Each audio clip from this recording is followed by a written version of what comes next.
What's up guys, Cameron, Tech Support Supervisor from FuelTech USA, here with you for another Q&A video. Just remember, if you guys like these videos and you want some of your questions answered, please put a comment in the comment section down below so I can answer these questions. Make sure that you click the little bell icon below and hit subscribe.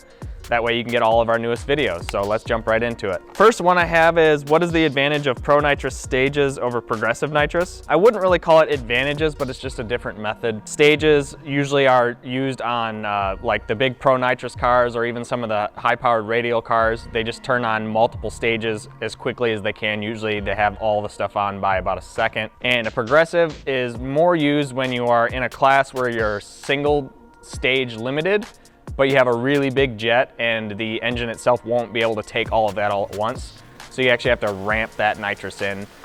Those are the main differences between the two. Is more of a matter of preference, or like I said, if you're jet limited and in a class where you have like a huge single stage of nitrous is the only thing that you're having allowed, and you want to ramp that in so that way you can use as much nitrous as possible. And the next one I have is, I have a 2.3 Duratec turbo.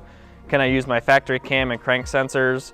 Also TPS sensor. And is there a plug and play harness, or do I need the universal 4-cylinder harness? Okay, so yes, you can use your factory cam and crank sensors. You can also use the factory TPS sensor. You could use our universal 4-cylinder harness. You may need to change a couple connectors here and there, or you could do a blank unterminated harness and wire that yourself. So that way you can have a fully customized harness specifically for your application. Can the ignition wiring be in the same harness as the rest of the components, or will it cause noise issues? We usually try and keep a lot of the ignition wiring, as far as the stuff that carries a lot of current, far away from most of the wiring and the rest of the harness. Some of the wiring, like some of the smaller grounds and some of the smaller power wires, can be integrated into the standard harness. Like if you look at like our Pro 600 harness, most of the wiring itself is in one loom, and we just have like external wiring for your big heavy powers and grounds, and even grounds that go to the cylinder head that are separate from everything else. So that kind of explains how the power and ground wiring and ignition wiring works there. I have an FT500 that I purchased a few years ago. Will the FT500 still be supported when I get my engine running? So the FT500 is still part of our Power FT platform, so it uses the same software as the 450, 550, and 600. It is short on some of the newer features for like the dashboard and some of the other stuff. Pretty much the functionality is exactly the same, and yes, we will continue to support that.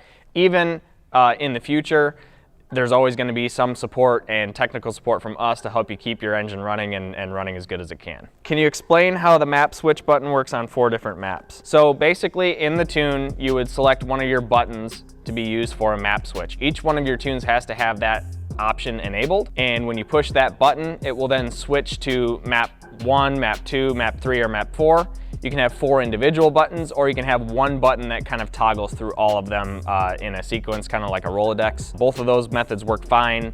You can also go onto the touch screen and click on like the little purple icon and change your tunes there live, even on the starting line with your racing gloves on. So that's how the map switching works. Do you offer training in the UK, or is it online? We currently don't offer any training directly in the UK, and we are working on our FT education stuff and potentially some online things. I'm not sure exactly when that stuff's gonna come out, but we're working on it for you guys, and hopefully it'll come out soon. How do you tune fuel injection timing? So that's a pretty interesting one. Usually the simplest method is to tune to a certain target air fuel ratio, and then go into your fuel injection angle table and then adjust it for the richest value. And then once you get to that richest value, you lean it back out to your target, and that's how you tune fuel injection timing or fuel injection phase angle. There is some power to be gained there as long as you're below about 50% injector duty cycle. Once you go beyond that, you start to see minimal gains, just because you always have an injector that's gonna spray at the back of a valve or something, or on overlap all the time anyway. Since you have them on for more than half of the time. Will any FuelTech systems work on my Can-Am Turbo X3RR? I think we have a couple customers that are running some side-by-sides. As long as your Can-Am doesn't take any special transmission control, and it's just a simple kind of like centrifugal clutch like a snowmobile has, you should be able to run that just fine. I know that we have some guys running the Yamahas and some of the other smaller like Polaris stuff, and we've definitely got guys running snowmobiles, which are kind of similar in the way that they're set up, so we should have you covered there. And that's pretty much it, guys. Like I said before, make sure if you have any questions that you want answered, put them in the comment section down below. Make sure you like and subscribe, and I'll see you guys next time.